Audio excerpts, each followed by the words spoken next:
사랑의 하나님 감사합니다. 로마교회 성도들에게 믿음의 구원이 무엇인가를 말씀해 주시고, 또 우리가 율법에 매이지 않고 어떻게 하나님 안에서 서로 또 구원을 이루어 갈 것인가에 대한 이야기들을 하나님 말씀을 통하여 우리에게 주시니 감사합니다.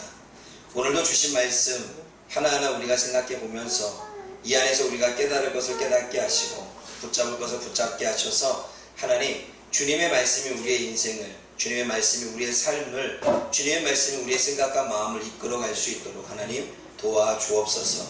예수님의 이름으로 감사하며 기도드립니다. 아멘.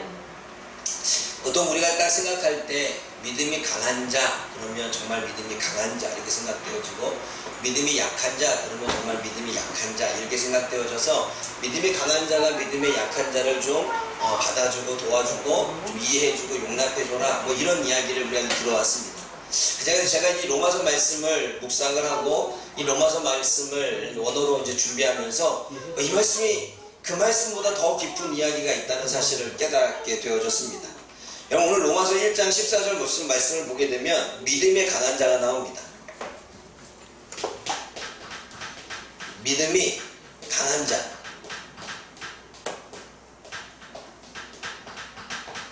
근데 여러분, 믿음이 강한 자라고 말할 때 우리는 믿음이 강하다 뭐 이렇게 생각할 수 있습니다. 그런데 원어를 보니까 믿음이 강하다 이 뜻보다는 할 수 있는 자, 능력을 가진 자라고 하는 게 이 믿음이 강한 자라고 표현하는 거죠. 그러니까 원래는 할 수 있는 자, 능력이 있는 자 이런 의미인데, 이것을 또 다른 말로 믿음이 강한 자라고 이렇게 표현을 했습니다. 다시 말해 능력이 있어서 모든 것을 할 수 있는 자라고 말하는 거예요. 그러니까 능력이 있어요. 능력이 있어서 모든 것을 할 수 있어요. 그러면 여러분, 능력이 있어서 모든 것을 할 수 있는데 지금 계속해서 우리가 본문의 말씀 전 단계를 보게 되면 유대인과 이방인들이 뭘 갖고 싸워요? 음식 갖고 싸우고 있죠. 그러면 여기서 잘 보셔야 돼요. 믿음 있는 자가 음식을 먹을 수 있는 거예요. 믿음이 있는 자가 부정한 음식을 먹어도 꺼리낌이 없는 거예요. 다시 말해 믿음이 강한 자, 능력이 있는 자, 믿음 때문에 할 수 있는 자 누구일까요? 이방인을 이야기합니다. 제가 여기서 좀 깨졌습니다. 믿음이 강한 자가 이방인이네. 왜냐하면 여러분, 부정한 음식을 먹은 사람이 이방인입니까? 유대인입니까? 이방인이에요.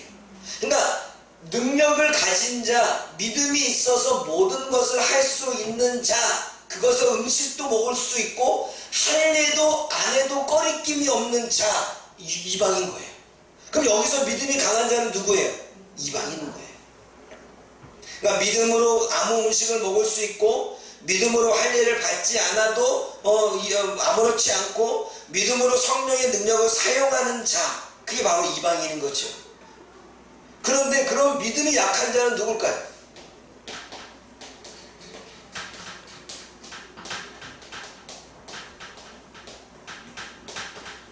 믿음이 약한 자는 말 그대로 능력이 없는 자예요. 할 수 있는 능력이 없는 자예요. 그래서 여러분, 똑같이 단어가 어떻게 쓰여지냐면 디나토스라고 쓰여지고 있는데, 이 디나토스라고 하는 부분은, 디나토스는 믿음이, 그러니까 할 수 있다 이 말이에요. 디나미스, 능력자라고 말할 때 할 수 있는 사람인데, 앞에 아디나토스라고 하면 아가 붙었으면 할 수 없다라는 거예요. 그러니까 능력이 없다는 거예요. 힘이 없다는 거예요. 믿음이 없다는 거예요.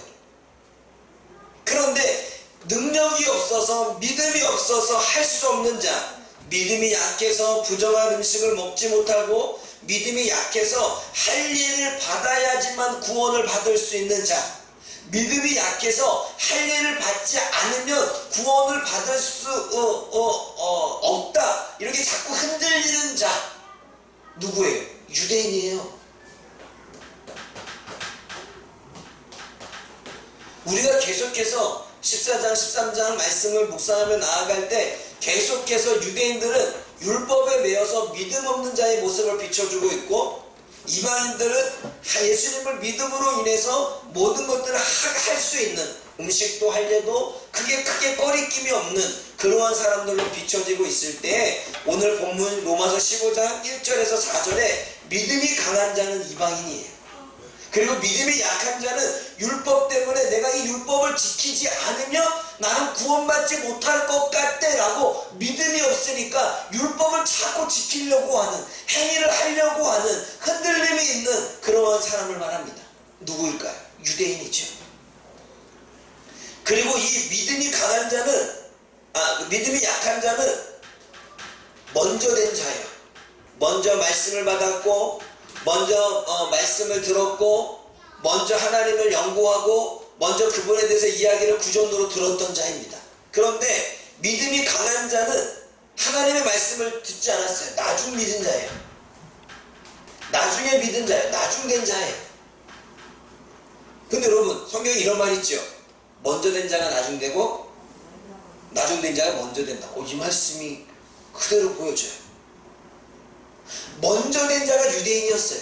그래 안 그래요? 그런데 나중되어졌어요. 믿음에 있어서 예수님을 믿지 않음으로. 그래 안 그래요? 그리고 유대인들은 오랫동안 말씀을 구전으로 들었습니다.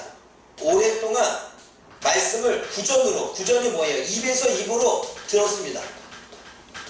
그러니까 오랫동안 구약의 성경을 기록하기도 했고, 구약의 역사, 하나님의 일하심을 계속해서 전해 들었던 사람들이 유대인입니다. 그래서 여러분, 유대인들의 자녀들, 특히 모세 오경을 달달달 외우며 암송을 하죠. 이들은 어릴 적부터 성경을 알았고, 어릴 적부터 성경에 대한 이야기를 들었고, 어릴 적부터 하나님의 역사를 들었고, 어릴 적부터 그것을 연구했습니다. 유대인이죠. 그런데 이방인들은 아니에요. 새신자예요. 처음 들었어요. 처음 들었어요. 아무것도 몰라. 처음부터 배우는 사람이에요. 이방인들은. 그런데 얘네가 믿음이 강해요. 얘는 믿음이 약해요. 오랫동안 들었는데. 희한하지 않아요? 여기서 저와 여러분들이 한번 좀 생각해 봐야 됩니다. 과연 오래 믿은 게 믿음이 있는 건가요? 유대인들은 오래 믿었습니다. 유대인들은 어릴 적부터 믿었습니다. 태어날 때부터 믿었어요. 폐 안속에서부터 모태신앙입니다. 여러분, 모태신앙들이 다 믿음이 좋은가요? 우리는 얘기하겠죠. 아니라고 말할 거예요. 모태신앙들은 오히려 더 죄책감에 빠지고, 형식에 매이고, 율법에 매이고, 행위에 매이고, 행동에 매여. 그래 안 그래요? 왜 오히려 얘네들은. 그래서 못하면 죄책감에 빠지죠. 그렇다고 본인들은 믿음이 있는 것 같아. 오랫동안 그 분위기와 환경 속에 자라서. 정말 그럴까요? 유대인들은 예수님 믿지 않았어요. 오랫동안 메시아에 대해서 들었고, 하나님의 말씀을 연구했고 암송했지만 안 믿었어요. 근데 오히려 그냥 복음을 들었던 사람들이 오히려 예수님이 나의 구원자심을 믿고 받아들였어요. 그럼 잘 보십시오. 한번 좀 고민해 봐야 돼요. 여러분, 신앙의 연수가 있다고 다 믿음이 좋은 건가요? 새신자보다 못할 수도 있죠. 한 번쯤 저와 여러분들의 신앙을 되돌아봅시다. 이거는, 이 말씀은 목회자들도 들어야 돼요. 목회자들 또한 자기는 신학을 했고, 목회를 했고, 오랫동안 신학을 연구를 했고, 오랫동안 나름대로의 성경 공부를 했고, 가르쳐 왔고, 그렇게 살아와서 나는 믿음이 있는 줄 알아요. 근데 우리가 믿음 없는 모습 볼 때가 더 많아요. 목회자들이 더 흔들 때가 많고요. 사역자들이 더 흔들릴 때가 많아요. 믿음이 있는 건가요? 나는 오랫동안 교회의 분위기와 교회의 어떠한 그 삶 안에서 매주일날 예배를 드릴 수밖에 없는 환경 속에 자랐기 때문에 나는 믿음이 있는 줄을 알아요. 특별히 목회자 자녀들이 그렇죠. 왜? 그러한 분위기와 환경 속에 자랐기 때문에 암송도 하고 성경도 달달달 외우고 시험 보면 1등하고 뭐 앞에서 찬양 인도도 하고 그러면 나는 믿음이 있는 줄 알아요. 정말 그럴까요? 한 번쯤 우리는 고민해 봐야 됩니다. 믿음이 강한 자를 이야기할 때 오늘 본문에서는 이방인들을 이야기하고 있어요. 율법에 매이지 않아도 예수님을 믿음으로 내가 구원을 받았다라고 하는 확고한 흔들림 없이 율법에 매이지 않고 음식을 먹어도 꺼리낌이 없는 그러한 삶을 살았던 사람들이 이방인입니다. 반면에 유대인들은 내가 율법을 지키지 않으면 나는 구원을 못 받을 것 같은 그 구원관이 흔들려 있었습니다. 마치 할례를 안 받으면 구원에서 탈락될 것 같은, 예수님을 믿음으로 구원을 받는다라고 들었지만, 그리고 그 예수님을 믿겠다고 교회 나가고 그리스도인이 되어졌지만 여전히 율법과 여전히 행위와 여전히 어떠한 규칙에 따라 하지 않으면 나는 구원을 못 받는 것 같은 흔들림 속에 살아가고 있다면 누가 믿음이 더 좋은 걸까요?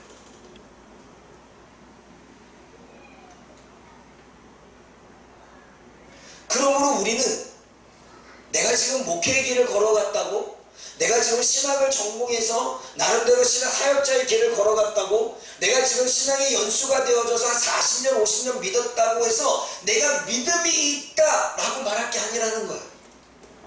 여러분, 우리가 이거를 봤을 때 믿음이 있다면 누가 더 믿음이 있어야 돼요? 유대인이 있어야 돼요. 유대인.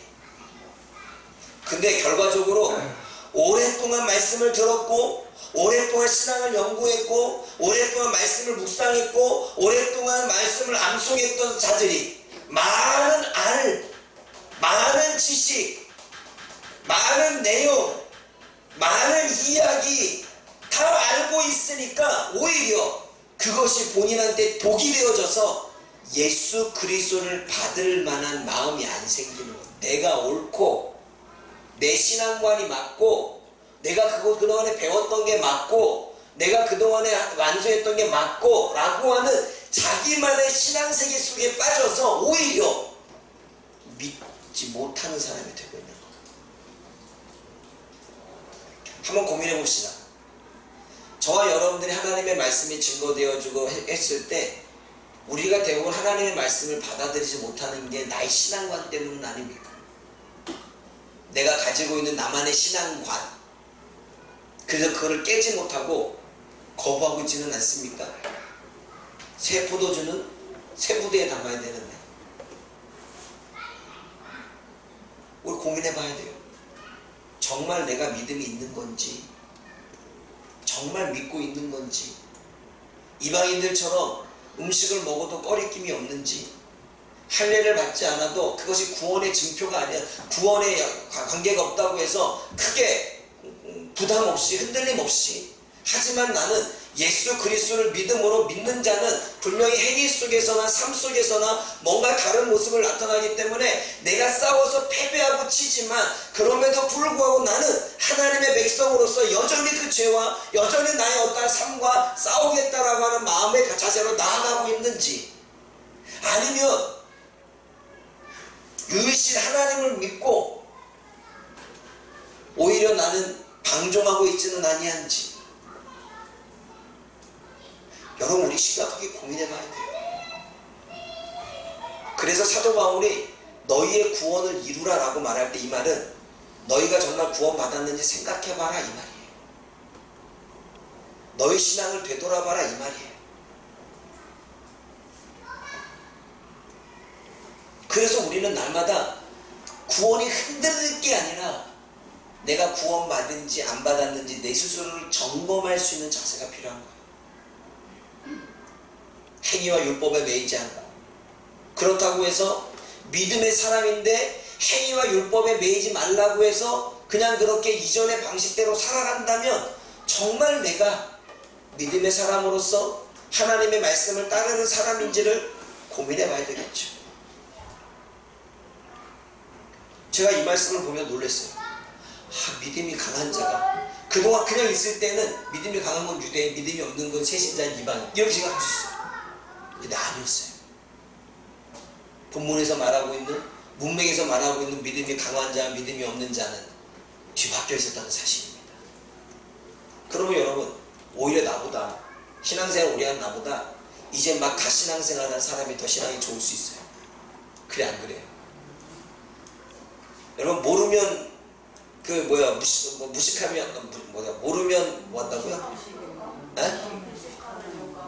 무식하면 용감하다고. 모르면 용감해요 또. 그러니까 무대포 시키면 다 하죠. 그래서 여러분 뭔가 모를 때 순종 잘해. 뭔가 알기 시작하고 안다고 생각하면 그 안다는 것 때문에 분별해야지 이러면서 안 해. 분별은 뭔 분별. 내가 얘기했죠. 다 행동하기 싫으니까 나는 기도할 거야. 기도. 행동을 안 하려고 하는 사람이 다 기도 뒤에 숨는 거예요. 기도는 동사예요. 움직이는 거예요. 기도하는가 동시에 행해야죠. 그래 안 그래요? 감 떨어줄게, 감 먹고 싶어요. 감 떨어지게 해주세요. 기도했으면 내가 감 따기 위해서 움직여야죠. 그래 안 그래요? 그런데 기도 뒤에 숨어서 행동은 안 해? 아니죠. 분별하겠대. 맨날 분별하자. 묵상하면 분별하자. 분별하려고 안 해. 도대체 분별을 왜 해? 안 할 거면. 그래 안 그래요? 녹음돼 있나? 녹음돼 있네? 그렇잖아요. 안 할 거면 분별을 왜 해요? 분별하는 이유는 뭐예요? 하나님의 뜻에 따라 순종하겠다고 분별하잖아. 근데 하기 싫어서 분별해야지 잊어버려. 그냥 분별해야지 끝이야. 그냥 그게 분별하지 말고 그냥 해요. 그냥 우리 그냥 하지마. 분별 그냥 해. 그냥 마음에 감동을 그냥 막 저질러 막. 오히려 그게 더 순종이야. 얄팍한 지식에 내가 조금 하나님을 안다고, 내가 하나님의 말씀을 좀 안다고, 나는 좀 신학을 안다고, 나는 좀 성경을 연구했다고, 그 얄팍한 지식에 우리가 열정이 식어져 버리고 하나님의 뜻을 합리화시켜 버린다면 그게 무슨 분별이겠습니까? 분별은 내가 하나님의 뜻을 더 잘 순종하기 위해서 분별하는 거지, 하나님의 일을 하지 않으려고 분별하는 게 아니에요. 그런데 우리는 분별하겠다 말해놓고 행동을 안 한다면 그것은 안 하려고 하는 우리의 마음이 크다는 거죠. 그런 자신의 모습을 우리는 살펴봐야 돼요. 그래서 많이 아는 게 좋은 게 아니야. 무식한 게 용감한 것처럼 잘 몰라야 순종 잘해요. 그래 안 그래요? 그냥 목사님 시킨 대로 다 해. 아멘! 할렐루야! 이거 하십시오. 아멘! 근데 이거 하십시오. 분별해 보실게요. 목사님 더 던지게 되나? 목사님 그게 하나님의 뜻인지 아닌지 내가 분별하고 할게요. 그리고 안 해. 그러니까 분별하지 마. 앞으로 우리에게 분별 없어. 분별하니까 머리만 커지고 교만해져서 안 돼. 그냥 시키는 대로 순종하세요. 분별은 내가 할게. 분별 잘하는 내가 분별해서 알아서 일 맡길 테니까 그냥 아멘하고 해. 그냥 안 그래요? 말량한 분별이 우리의 열정을 식어지게 만들고 불순종하게 만들고 나를 더 게으르게 만들고 나를 더 나타나게 만든다는 사실을 아십니까? 저는 분별을 하면 내 분별하는 행동, 분별하려고 하는 마음 중 하나는 무조건 행동하기 위해서예요. 행동하기 위해서 분별하는 거지 그냥 고민하려고 분별하지 않아요. 선포합니다. 우리에겐 분별 없습니다. 앞으로 그냥 시키고 가야 되는 거지. 아멘! 초신자의 마음으로, 이방인의 마음으로, 할렐루야! 이방인의 마음으로 그냥 시키면 다 하는 거야. 아멘! 열정을 다하겠습니다. 막 이렇게 눈에 막 불꽃이 튀면서 막. 아멘! 아멘. 다시 아멘! 따라합니다. 분별하지 말자. 무조건 하자. 무식한 게 용감하다. 모르면 하나님도 용서한다. 아는데 안 하면 분별한다고 안 하면 더 맞는다. 그래 안 그래요? 여러분 우리가 반드시 알아야 됩니다. 뭐가 믿음이 강한 자고 뭐가 믿음이 약한 자인지. 그리고 우리는 시간이 가면 갈수록 얼마나 영악해지고 얼마나 교만해지고 얼마나 얄팍한 지식 가운데 머리를 얼마나 굴려서 계산을 해서 이거는 하고 이거는 안 하고 저거는 하고 이거는 안 하고 얼마나 우리가 그런지 몰라요. 그런데 거기에 우리의 용어는 분별하겠다는 거예요. 기도해보겠다는 거예요. 여러분 그거 이용한 적 없어요? 이용하지 마세요. 하나님은 기뻐하지 않아요. 절대로. 오늘 본문의 말씀에 또 마땅히 담당하라고 말합니다. 믿음이 강한 우리는 마땅히 믿음이 약한 자의 약점을 담당해라 이렇게 말합니다. 마땅이라고 하는 건 뭐냐면 견디다, 참다 이런 말입니다. 다시 말해 믿음이 강한 자는 믿음이 약한 자를 마땅히 받아줘야 된다 이 말입니다. 또 다시 말해 마땅이라고 하는 건 빚지다라고 하는 마음도 있어요. 모든 것을 할 수 있는 사람은 할 수 없는 자를 빚진 자의 마음으로 참아주어야 된다라고 말한 게 마땅히 담당하다예요. 여러분 우리는 본문의 말씀 이전에 우리가 빚진 자의 사람이라고 얘기했죠. 그 말이 나오는 거예요. 여기서 보게 되면 마땅이라고 하는 단어가 빚지다예요. 다시 말해 우리가 삼위일체 하나님의 빚을 진 마음으로 믿음이 연약한 흔들리고 있는 좀 믿음으로 나오지 못하는 이들을 빚진 자의 마음으로 어떻게 견뎌주고 참아주라는 거예요. 얘가 계속 할례를 받아야만 구원을 받는다고 말해요. 믿음이 강한 우리가 계속 그렇게 말해도 참아주고 견뎌내주라는 얘기예요. 부족한 음식을 나는 죽어도 안 먹겠대.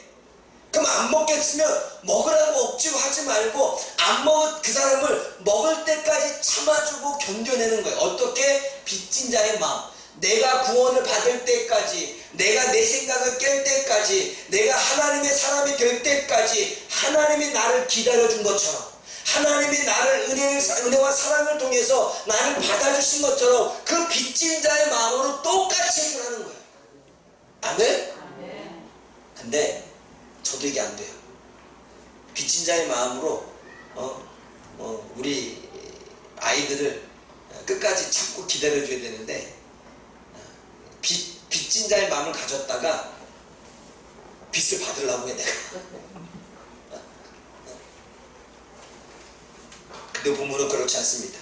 삼위일체 하나님의 사랑과 은혜를 빚진 사람은 그 빚을 진 마음으로 살아가라고 말합니다. 그래서 믿음이 약한 자, 유대인, 우리가 볼 때는 뭔가 흠이 있고 뭔가 허물이 있고 우리가 볼 때는 뭔가 제대로 살지 못하는 그들을 살 수 있을 때까지 어떻게 해요? 참아주고 견뎌주라고 말합니다.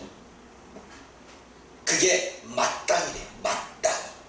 왜 마땅이에요? 하나님이 우리를 위해서 그렇게 하셨으니까 우리도 그 하나님처럼 마땅히 해야 된다라고 이야기를 하는 것입니다. 그래서 빚진 자의 삶을 이야기하니까 여러분 1절 2절 말씀 읽어볼까요? 어떻게 빚진 자의 삶을 살아가라는 거예요? 시작. 믿음이 강한 우리는 마땅히 믿음이 약한 자의 약점을 담당하고 자기를 비교하지 않을 것이다. 우리가 사랑하는 이웃을 비교하게 하되 손을 이루고 덕을 세우도록 하시니라. 빚진 자의 삶은 어떠한 사람이냐면 자기를 기쁘게 하지 않는데요. 여러분 하나님은 자신을 기쁘게 하기 위해서 일하지 않았어요. 예수님도 자신을 위해서 일하지 않았어요. 그렇기 때문에 빚진 자의 마음은 자기를 기쁘게 하지 않고 자기 자신을 위해서 하는 게 아니에요. 자신이 원하는 일을 하지 않는 것, 자신이 행복한 일을 하지 않는 것, 자신이 즐거운 일을 하지 않는 것, 자신이 계획한 대로 하지 않는 것, 자신의 정욕과 욕심을 채우지 않는 것, 그것이 자기를 기쁘게 하지 않는 거예요. 내가 원하는 것을 하고 내가 원하는 정욕대로 하는 거 나를 기쁘게 하는 거니까 하나님이 기뻐하는 게 아니죠. 정말 우리가 빚진 자의 삶을 살아간다면 내가 원하는 걸 하면 안 돼요.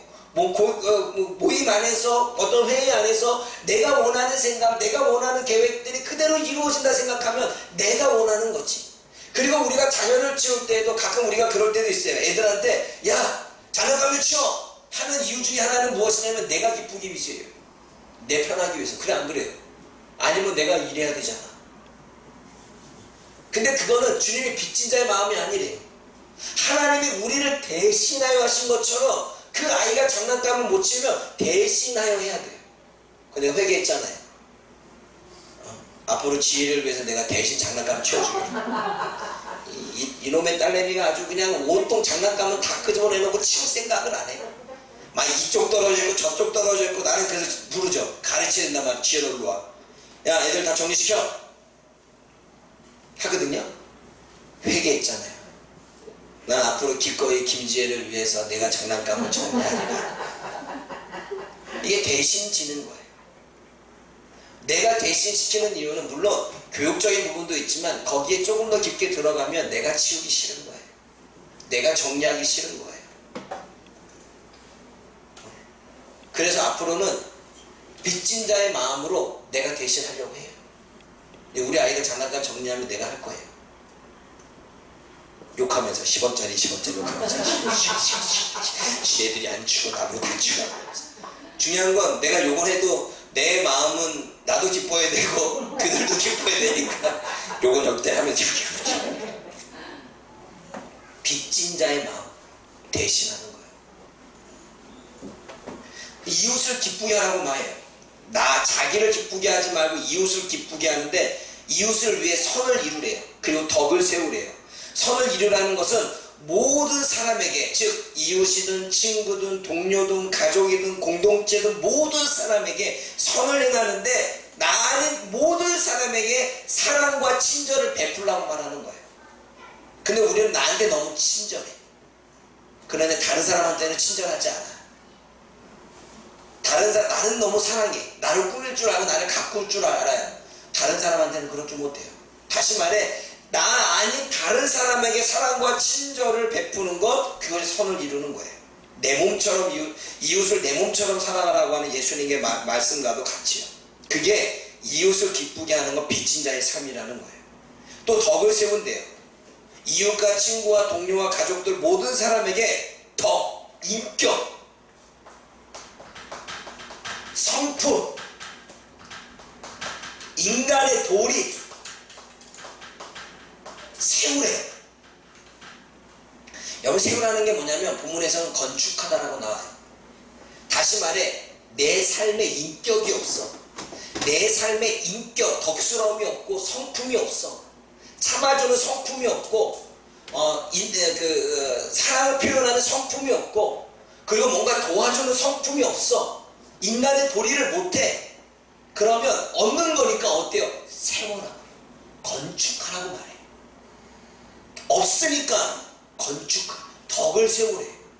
내가 하나님의 인품이 없는 것, 내가 하나님의 성품이 없는 것, 내가 인간의 도리로서 당연히 해야 될 것이 없다면, 예를 들자면 남편한테 사랑한다라고 말했을 때 내가 사랑한다 말을 못해. 내 성품이 아니고 내 성격이 아니야. 내 스타일이 아니야. 스타일이 아니니까 해야 돼. 왜요? 그게 덕이라는 거예요. 남편을 위한 덕. 아멘? 내가 못하는 것, 내가 할 수 없는 것, 내가 해보지 않은 것, 그것을 내 앞에 건축을 세워서 탑을 이루어 가라고 말해. 그게 이웃을 기쁘게 하면 돼요. 여러분, 남편이 여러분들에게 막 원하는 게 있는데 여러분들이 그것을 안 되지만 세워갔어. 남편이 기뻐할까 안 기뻐할까? 이웃이 기뻐하잖아요. 여러분들이 여러분 아내들이 원하는 것도 나는 할 수 없지만, 해본 적이 없지만, 내가 살면서 단 한 번도 설거지를 해본 적이 없어. 덕을 위해서, 이웃의 기쁨을 위해서 설거지를 하는 삶을 세워가는 거예요. 안 해봤지만. 그러면 남편이 기뻐할까 안 기뻐할까요? 기뻐하겠죠. 자녀들 잘 들으세요. 자녀들이 식초서 말고 스스로 청소한 적이 없어. 내가 그런 인격자가 아니야. 그러면 자기가 못하고 안 해본 걸 어떻게 세워가는 거예요. 빨래통에 옷을 넣은 적이 없어. 그러면 빨래통에 옷을 넣어보는 거예요. 여러분, 저도요, 우리 어머니가 보면 알아요. 우리 어머니가 보면 어릴 때 다 그런 것 같아. 옷을 다 이렇게 옷에 던져놔요. 막 빨래통에 넣은 적이 없어요. 빨래통이 옆에 있는데 그 앞에다 던져놔. 그럴 때마다 엄마들은 화가 나죠. 그렇죠? 도대체 빨래통이 이렇게 있는데 왜 이 앞에다 던지는지 모르겠다. 10원짜리 20원짜리 30원짜리 얘기해요. 그쵸? 근데 나는 그것이 우리 어머니들만 들을 줄 안 되고 사모한테 듣고 있어 지금. 우리 애들이 그래. 우리 애들이 다 여기 있는데 제자리에 안 갔잖아.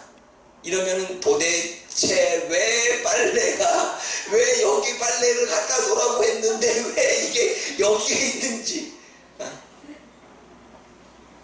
내가 못하잖아요. 그럼 어때요?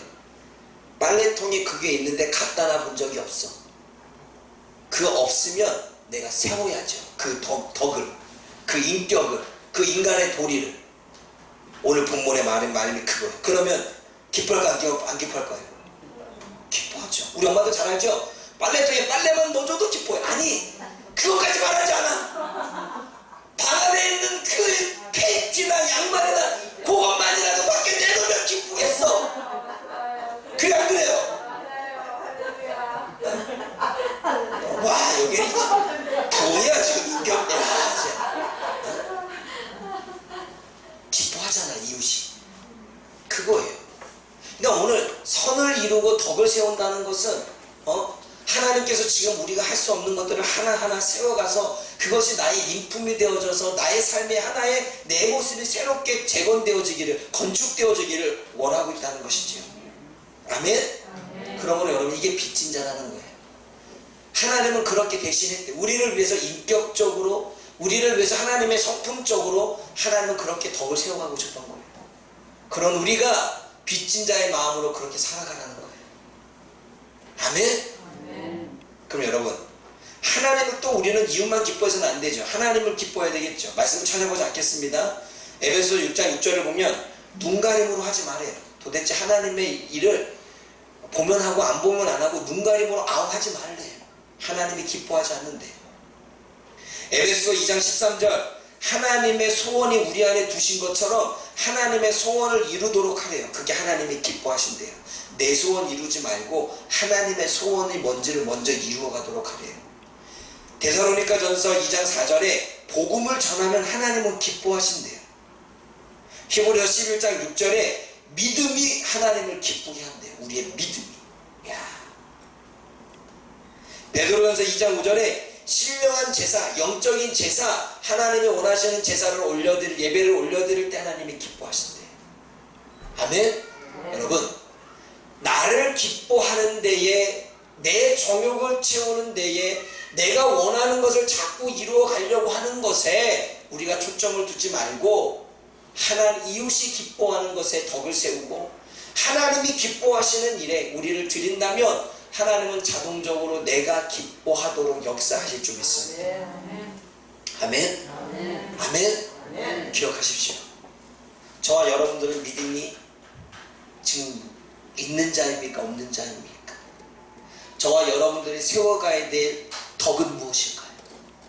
오늘도 저와 여러분들이 하지 않았던 거, 할 수 없는 거, 나는 도저히 이거는 안 되라고 말하는 거, 그것을 여러분들 인간의 도리, 이 덕을 여러분의 삶에 하나하나 벽돌로 세워 하나님의 아름다운 성전이 저와 여러분들의 삶 모습에 내면에 세워지기를 주님의 이름으로